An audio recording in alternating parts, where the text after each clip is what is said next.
Congratulations again to all the worthy award winners. We're so very proud of all of you.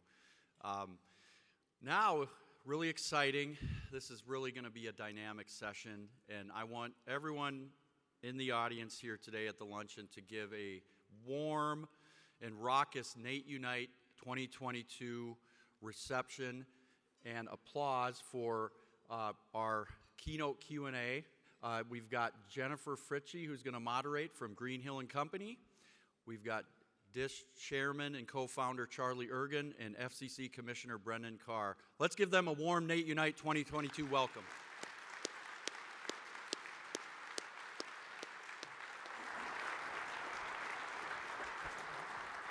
Thank you, Todd. Grab my water. Thank you. What amazing awards. Congratulations to all those recipients. That really was very, very moving. So as Todd mentioned, my name is Jennifer Fritzsche. Some of you may have known me as an analyst. I've changed my stripes and am now a banker, which is still hard for me to say. But excited to still be back in the space in a different way, and more excited to interview these two gentlemen on my right. Neither need any introduction, and given the interest of time, I think we should hop right into questions, unless you guys think otherwise. Okay, great. Well, Commissioner, why don't I start with you? You are known for all your enthusiasm about wireless infrastructure. Maybe just give us a view of what you've seen here today. It seems like unprecedented times, and I'm curious as to your view, especially in the last 2 years. We haven't really seen anyone publicly, so. Yeah. Well, first of all, thank you so much to Nate for having me out here. For me, personally, it always feels like a real homecoming when I get to spend time with tower crews, tower climbers. There's no better group that I get to engage with in my time at the FCC. And as I've walked around at the lunch, I'm just reminded of so many times I've had the chance to get out of DC. And for me, as soon as I got sworn into this job, I thought there's no better way to do a job in Washington, D.C.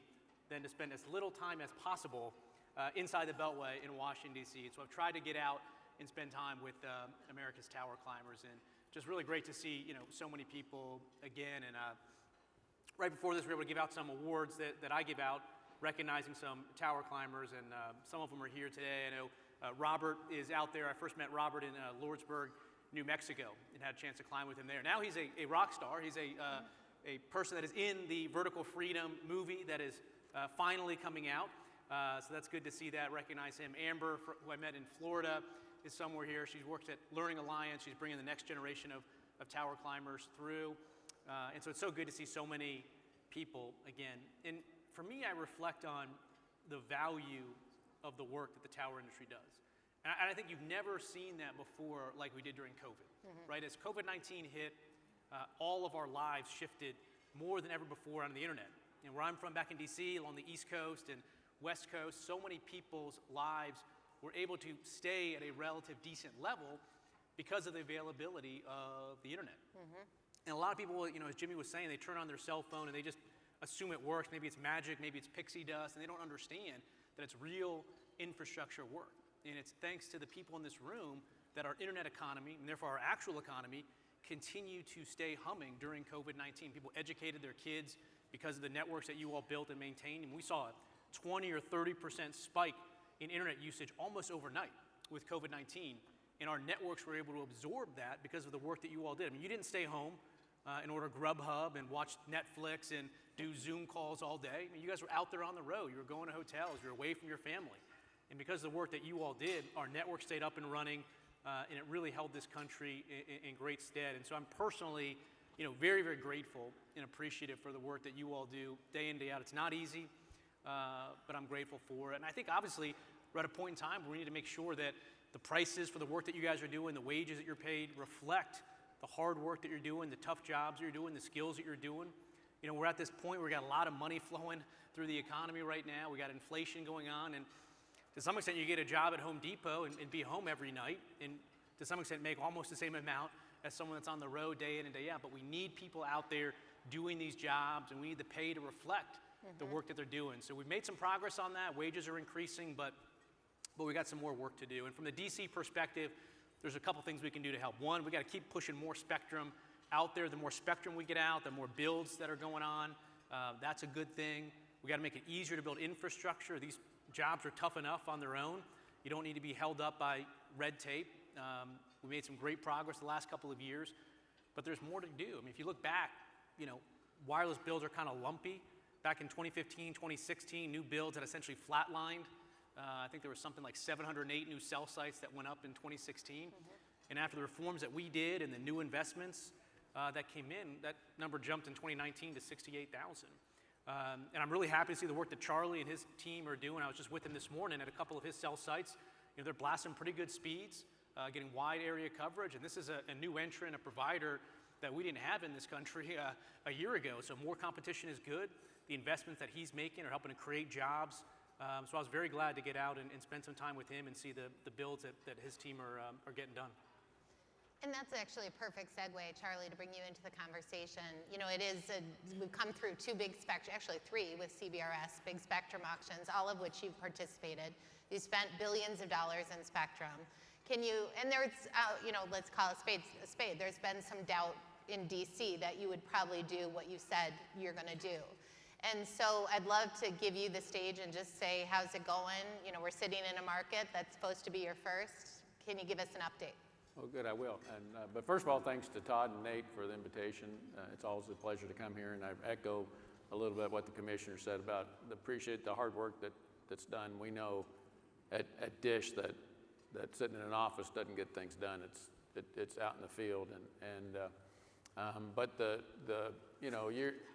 we knew 15 or 16 years ago that our traditional satellite TV business was going to face competition. When we first saw broadband and started seeing video potential in the lab, we knew, what was going to be the next thing. Our vision as a company was to change the way the world communicates. So in that sense, we started accumulating spectrum. We spent $30 billion in spectrum over the last 15 years. Some money, every penny we had, and a bunch of money that we didn't have, that we had to pay back at some point in time.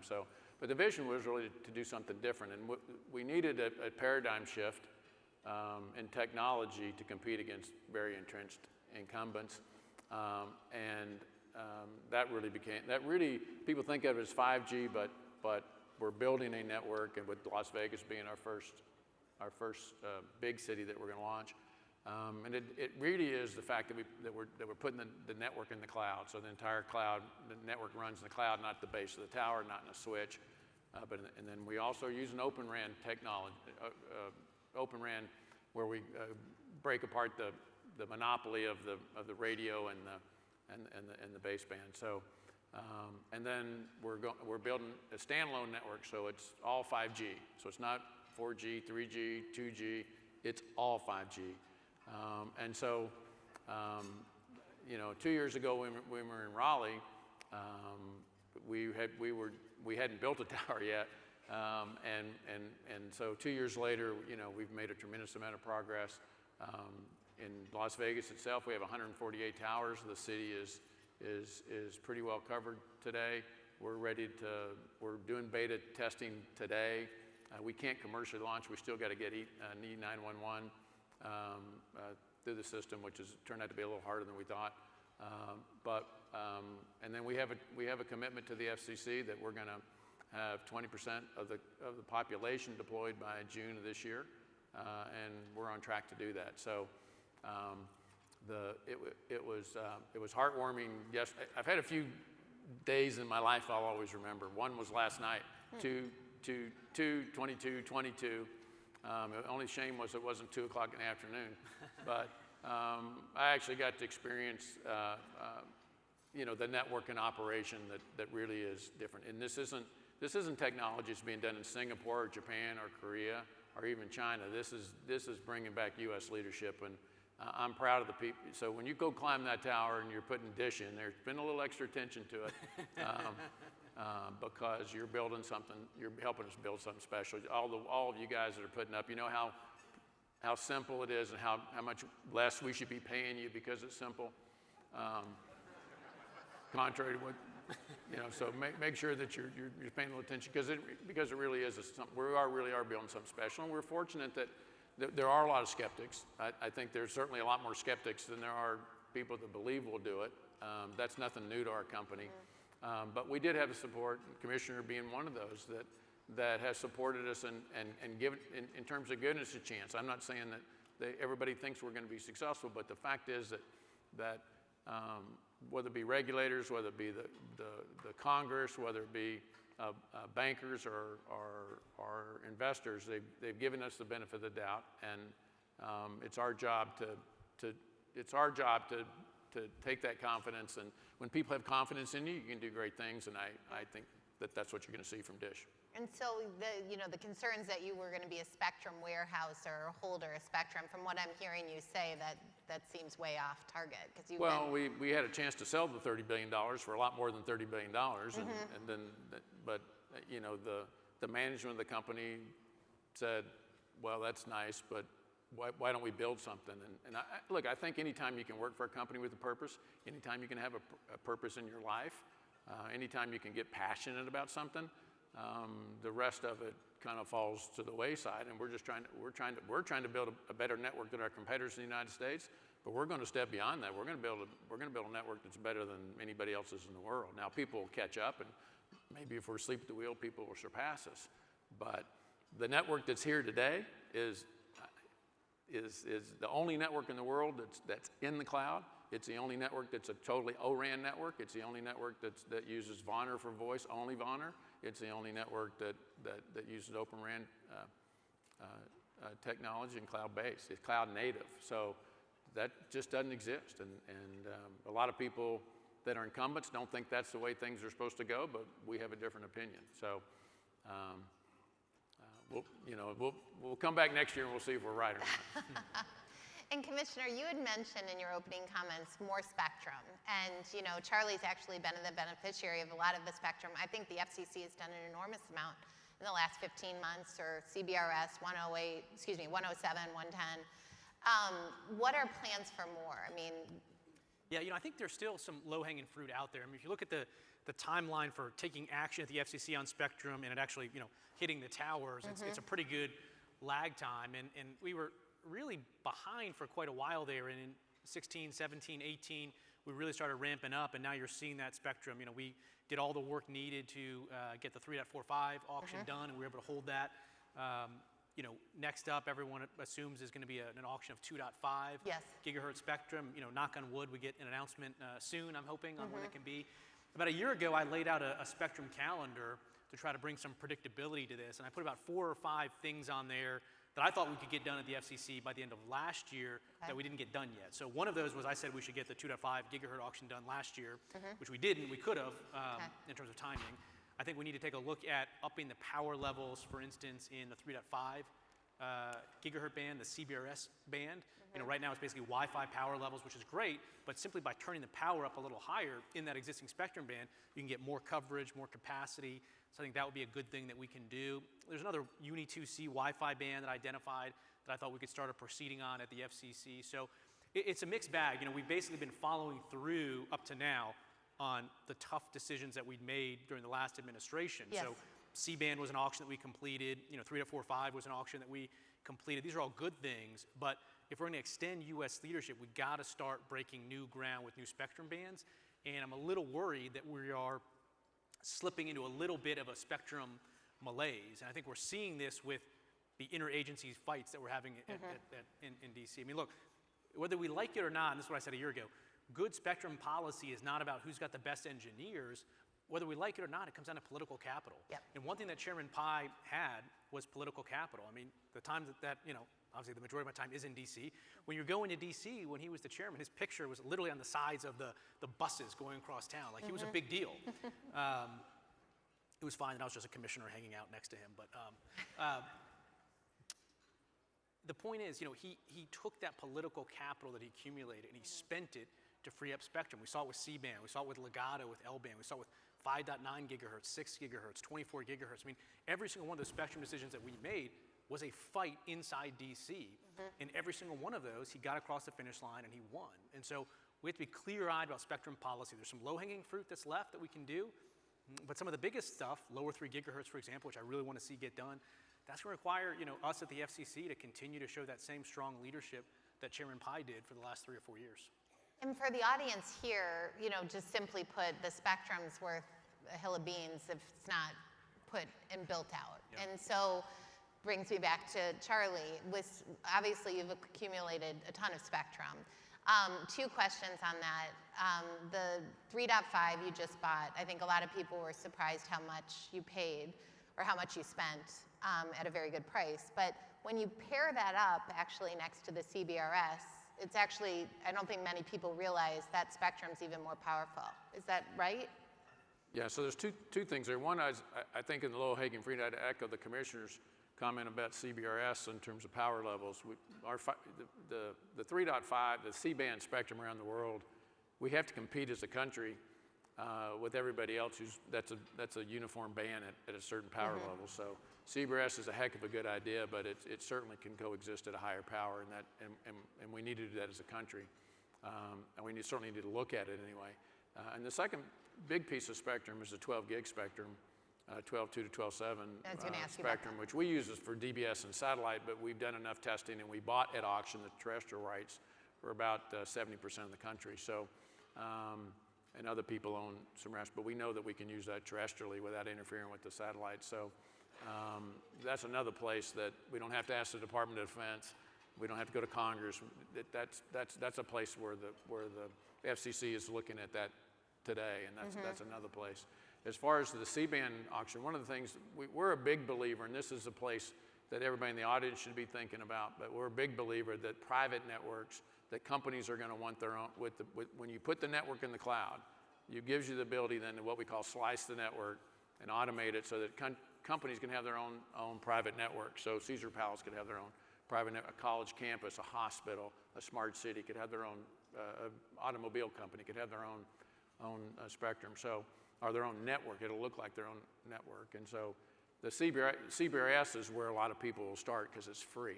So a lot of that is, a lot of the GAA spectrum there is free, so people are going to start there. And then they're going to, we think they'll, as they grow that, they'll add adjacent to that with C-band. So that's why we spent money and spent extra money to get it adjacent to the C-band. So we're interleaved, we're on both sides of we're right in the middle of where we think private networks are going to be. And everybody who's going to build a private network is going to need somebody who's experienced in terms of building that out on a college campus, as an example, and then maintaining it. So that's going to be a big growth for all the wireless carriers, but certainly it's a place where Dish is focused. Because, and then the other piece I think that probably doesn't affect so many people here is we think satellite becomes a component of connectivity, and as a satellite company and our roots in satellite, we think there's ways that you can bring satellite into the equation to particularly those hard to reach areas, whether it be for backhaul or whether it be for connectivity to a phone or to an IoT or to a business where you just geographically, to remote. So those are the things we're working on. And just a question for both of you. I mean, obviously it's a very competitive industry you have 3 giants here. As you look at your whiteboard for plan, are you going after the consumer, like me, or you mentioned private networks? I'm just curious, as you look at the market, what is left untapped? What is going to be Dish's differentiation? And then, Commissioner, I'll bring you into it. How does DC look at that role? Well, certainly the obvious place is you would go after consumers. So I hope everybody in this room next year's, get a Boost wireless network. It certainly as a 4th player with the incumbents already having over 100 million customers, it's not realistic that we're going to achieve that kind of scale. But we certainly, as most 4th players around the world get, low double-digit kind of. That's still 40 or 50 million potential subscribers for us. That's still a good business for us. But the thing that excites us, and we can do we'll have to do some innovative things there and be cost competitive and save people money to do that. But the thing that excites us is we can take our network and take advantage of the cloud and do some things that our competition can't do as easily. And that's going to help companies and build a safer product, a less expensive product because they have data on their product. It'll open up new opportunities for them. So we get excited about that piece of it. The key is to use the capacity. That tower out there that's pumping out, bandwidth and gigs. If we don't consume it, it's lost forever. Right. Right. So we've got to figure out ways, and if anybody's got good ideas, we'll listen. We got to figure out ways that people will consume more, our companies will consume more. So we don't have all the answers. We never have as a company. I think that every day we come in and we're looking for, we're confident as entrepreneurs, and we're confident that we can figure out ways to do that. And Commissioner, how does DC view the new entrant? I mean, obviously, I think Dish was a linchpin in getting T-Mobile and Sprint approved, so they're clearly important. But how do you view the competitive landscape? Do you feel like we're on the cusp of significant change? Yeah, I mean, look, we want more choice, we want more competition, and so I think the stuff that Dish is doing is great. They're building out, and we're excited to see, where that goes. And I think we're at an interesting point in time in DC. I think where, we've talked about 5G in DC for, 3 or 4 or 5 years, and there was a lot of hype, a lot of interest, a lot of excitement. And I think some of that has died down a little bit, but I think that's just where we are in the product cycle of 5G. I mean, at the end of the day, your smartphone is not the most interesting use case for 5G.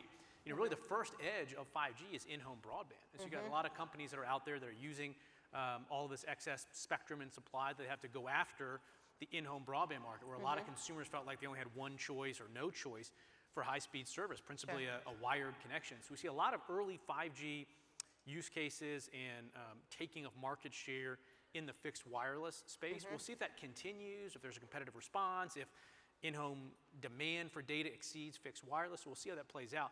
But right now we're seeing a lot of uptake there. I think, again, the cell phone is an interesting piece of 5G, but it's not the whole thing. Basically, the 4G network was custom built to make cell phones and the app economies be successful. But it's still early days. I mean, we have this whole new generation of innovations that we're expecting to see take place. Could be virtual reality, augmented reality, connected cars. It's still a little bit early, but we think there's going to be some interesting use cases yet to come that are going to really drive that usage and bandwidth on the 5G network.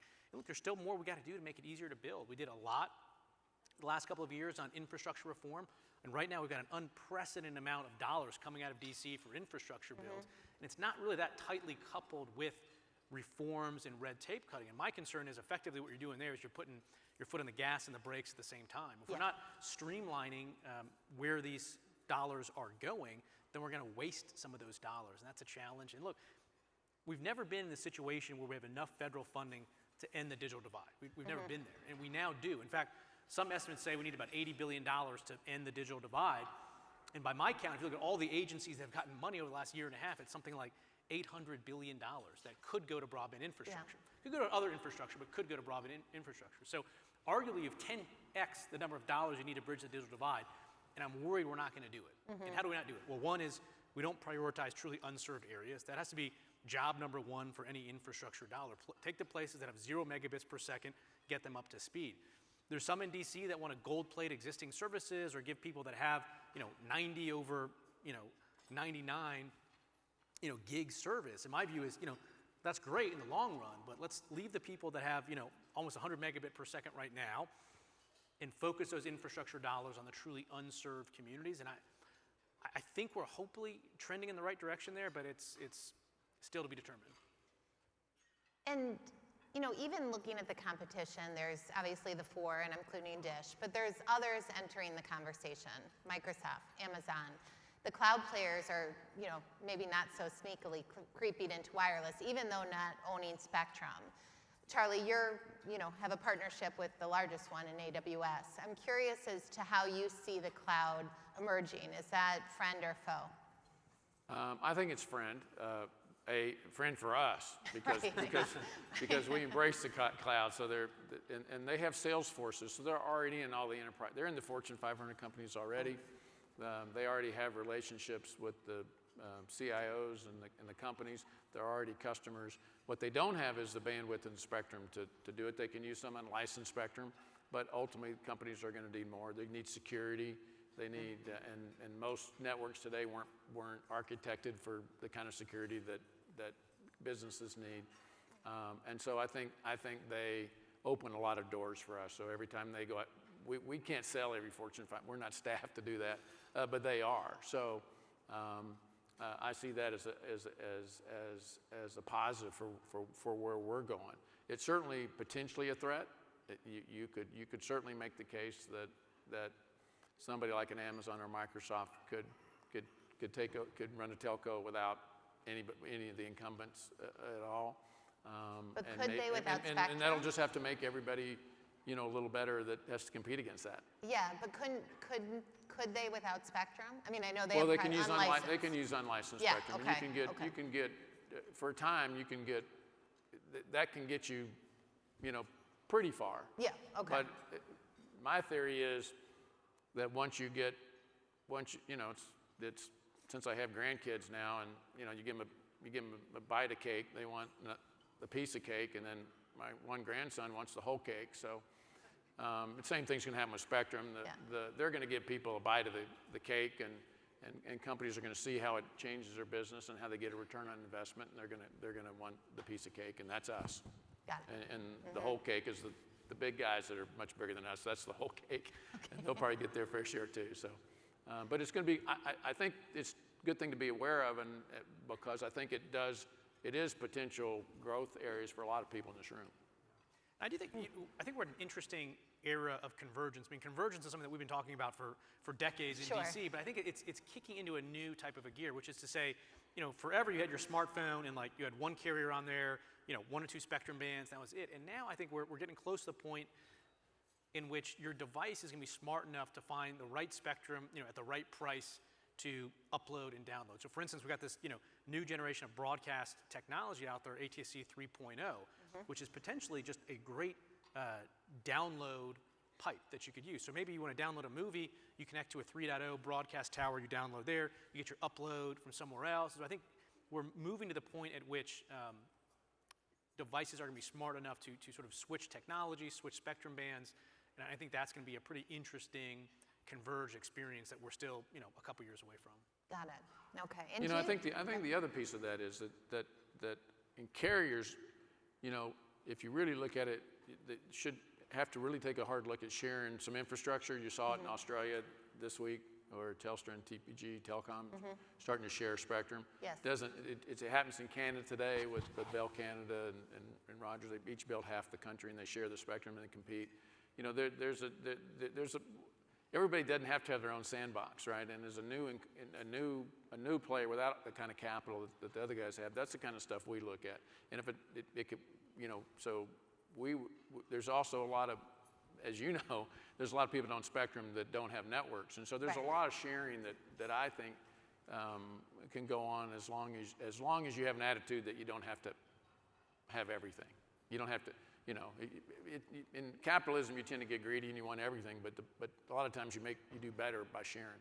And that brings up an interesting question, because if you look at 3.345 auction, the shared spectrum went for a significant discount versus that wasn't shared. And so, Commissioner, you mentioned the lower threes. Do you see that being unshared, or is the future of what we're looking at in mid-band will have a shared component?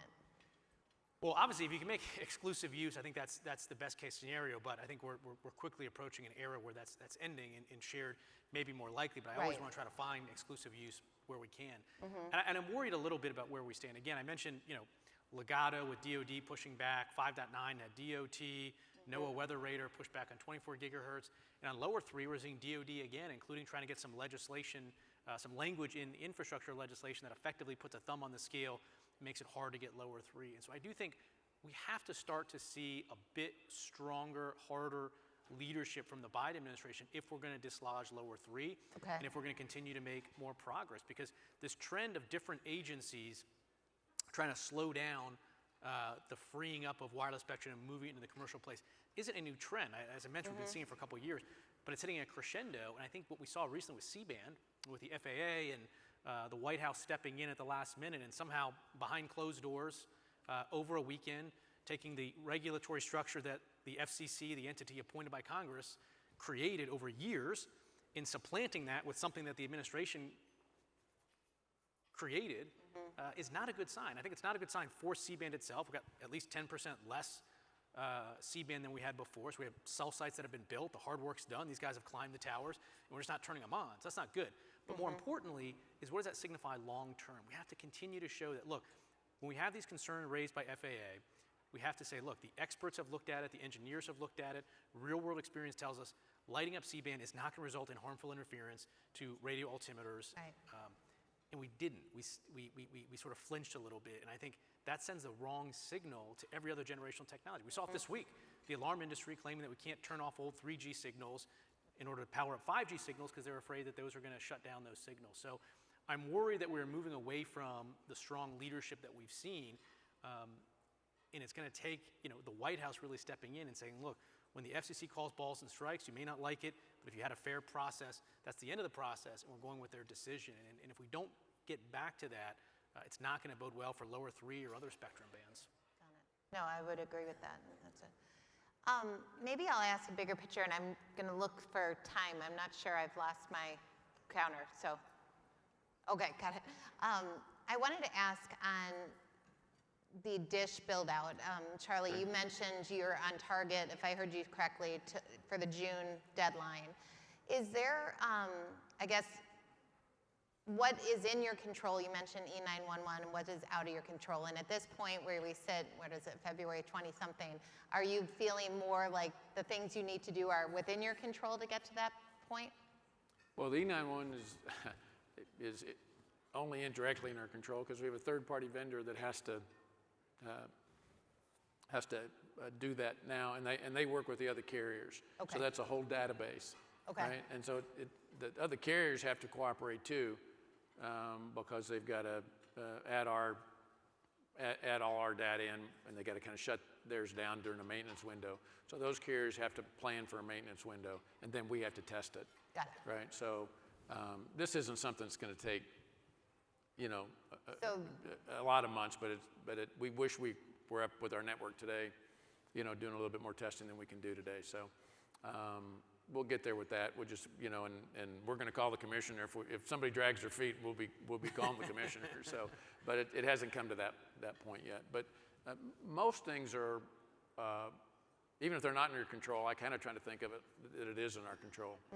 And the only thing that worries me about what we do is financial markets and things that aren't in those truly aren't in our control. Sometimes regulatory, where like this like the C-band thing, that wouldn't have been in the other AT&T and Verizon's control. So those are the things that worry you because they can throw you for a loop no matter how well you did everything else. But it comes to climbing towers and building a great network and making sure it works and making sure we can go get customers and compete. That's totally in our control, and with the help of people in this room and a lot of other people that are helping us, we'll do that. Because it does seem, I'm not an analyst anymore, but every tower company I talk to says you're keeping them really busy. I mean, these are the publics and the privates. I mean, I guess, Commissioner, I'd ask that of you. I mean, if there were some doubters of Dish 15 months, 2 years ago, do you feel those doubts are waning based on what you're seeing in the market today? Yeah, look, I think what Charlie's doing, the sites that he took me today, the speeds, the coverage that they're getting, I think it's great progress. And I think that's going to go, a long way to giving people, confidence that they're on track to meet all their build-out obligations. I think if you step back, we're seeing a level of competition right now in wireless that I don't think we've seen in a long, long time. Yes. When we approved Sprint T-Mobile combination, one of the theories of that case was it was going to lead to sort of supercharging competition. I think while there were some doubters of that deal, we've seen exactly that. I mean, prices for consumers are continue to drive down. We're seeing lots of competition. I think even the markets to some extent aren't happy with all the competition that's going on there. But I think that's a good thing. And there's some challenges out there that this industry is not immune from. So, for instance, supply chain challenges. Yes. I continue to talk to crews, and it's everything from non-telecom specific stuff like pickup trucks for the crews, or there's a shortage there. They're hit there. There's chips for the work that they're doing, pedestals. Fiber has a bit of a lag time right now. Some companies are seeing 50, 60, 70-week lag time. Workforce has always been a challenge in this industry. And, given what we're seeing in the broader economy right now, that's also a challenge. So the industry isn't immune to some of these inflation, supply chain, workforce challenges, but we're working through it. And we are seeing a level of competition right now that we've never seen before. Again, prices for consumers in this space is just dropping at a point in time when prices for everything else is skyrocketing. Do you, and including spectrum, so do you worry about that? Like, how does Verizon swallow a $50 billion plus C-band bill Yeah. and then have their ARPU continue to degrade. Yeah, there's certainly a sweet spot. I mean, look, the great thing about spectrum auctions is that it is a mechanism that lets us identify, who is going to put this to use most quickly. That's generally the idea of an auction mechanism. So putting up a huge number is not anyone's goal. The fact that we raised $80 billion for C-band or whatever, it doesn't move the needle. It's not like you put a plaque up in your house, hey, I was a regulator when the government made $80 billion. Sure. You don't get a cut of it either. But there's a sweet spot. Yeah, you don't want people spending so much money on spectrum auctions that takes away from the money they have to actual build and pay the tower climbers and all that. But it's a great way to ferret out who is going to build, who's not going to build. So yeah, we got to strike a balance. It's not great to have massive spectrum auctions that just pull money out of the market and stick it into the treasury where the government will likely waste it anyways. Got it. All right. Well, great. I think we might be at time. I'm getting yep, okay. So I want to thank you both for, nice to meet you, Charlie, and great to see you, Commissioner. Thank you all, and thank you for all the work Thanks, you're everybody. doing.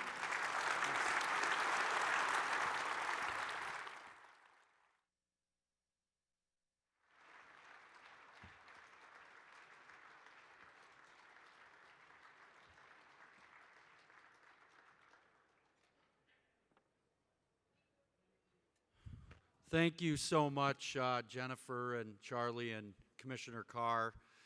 We're honored to have you participate with us today. Let's give Dish Wireless a round of applause for sponsoring today's luncheon.